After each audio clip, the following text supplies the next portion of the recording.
नमस्कार विद्यार्थी मित्रांनो, आज आपण बघणार आहोत प्रॅक्टिस सेट 15.1. याच्यामध्ये काय करायचं आहे तुम्हाला? Find area, find height, find length.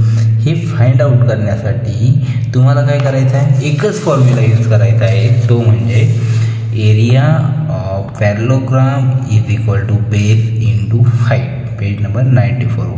हा फॉर्म्युला लर्न असेल तर तुम्ही हा पूर्ण प्रॅक्टिस सेट सॉल्व करू शकता इझिली. त्याला तुम्हाला सुरुवात करूया.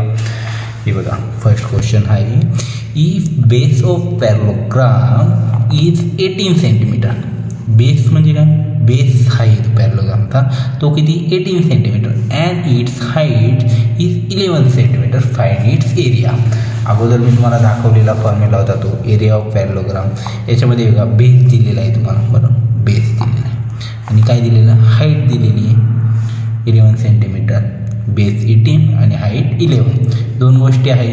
तुम्हाला काय करायचं आहे? फक्त एरिया ऑफ पॅरलोग्राम करायचा आहे. अगदी सोपं आहे. मग गिवन डाटामध्ये दिलेले डाटा आपण पहिल्यांदा हे काय करायचं? स्टेप वाईज लिहायचं, म्हणजे तुमचे मार्क्स अजिबात कट होत नाहीत.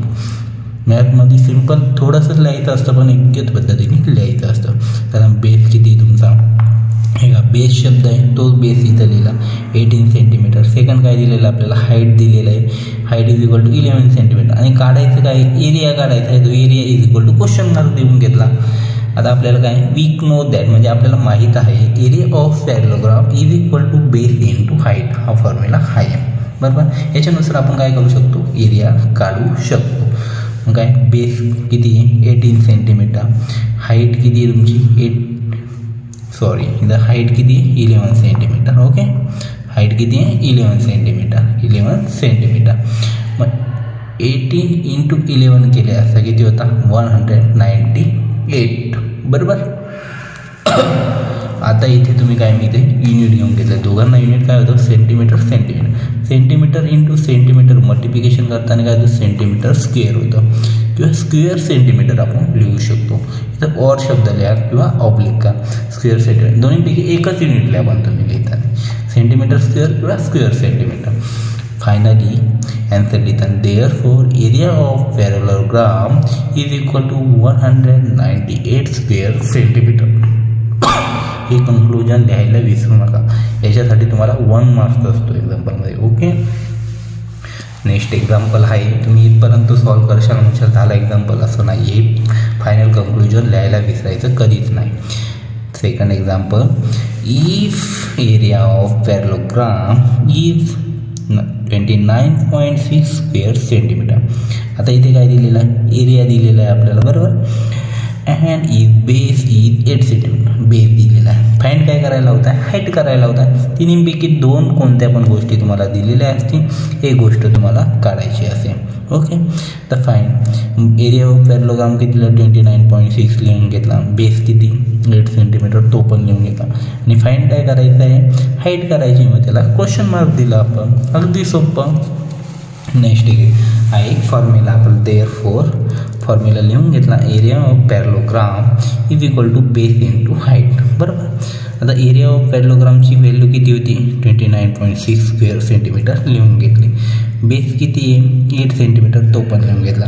Multiply by height. ओके, ती लिहून घेतली. आता हाईट काय राहिली आपली?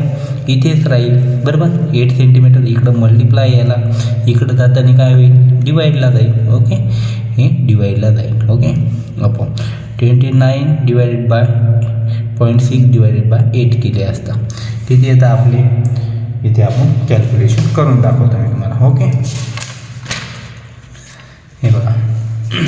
आता इथे सध्यापुरतं काय केलं मी? इथे पॉईंट हा रिमूव्ह करून टाकला. 296 डायरेक्टली 29.6 होतं, मी डायरेक्ट 296 लिहून घेतला. नंतर 8ने डिवाईड केला. 8ने 2ला डिवाईड होतं का? नाही. 8ने 29ला करू. मग 8 3 जा 24. ओके, 8 3 जा 24. मग किती? 9 मधून 9 इथं मायनस करायचं आहे. 29 मायनस 24. 9 मायनस 4 5. 2 मायनस 2 0. मग आता 1 काय घेतला? इथे काय केलं आपण?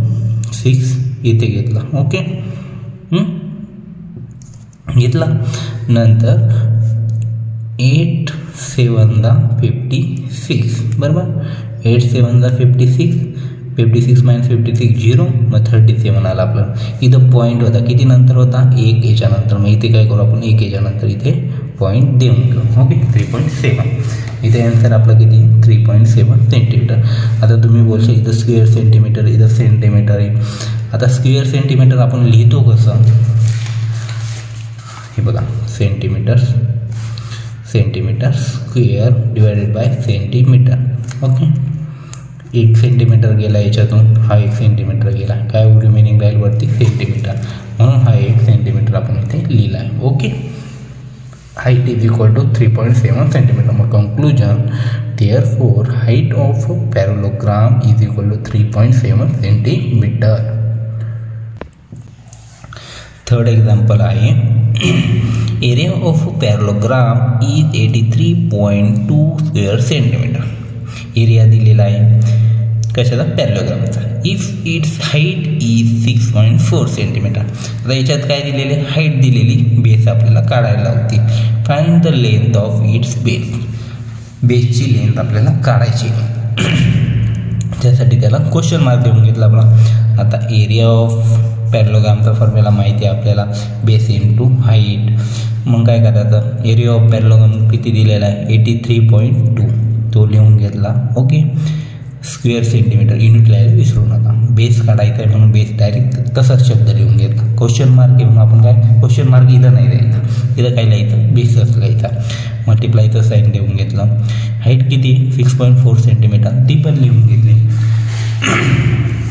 नेक्स्ट स्टेप सॉल्व करताना बेस तिथंच राहून द्यायचं, इकडं हा मल्टिप्लायला, हा इकडं जाताना डिवाईडला होऊन जाईल. बरोबर, डिवाईडला होऊन गेल्यानंतर आता इथे पण काय करू आपण, आता इथे पॉईंट शिफ्ट करून घेऊ आपण. ओके, पॉईंट शिफ्ट करायसाठी काय करायला लागेल आपल्याला, 10ने मल्टिप्लाय करावं लागेल.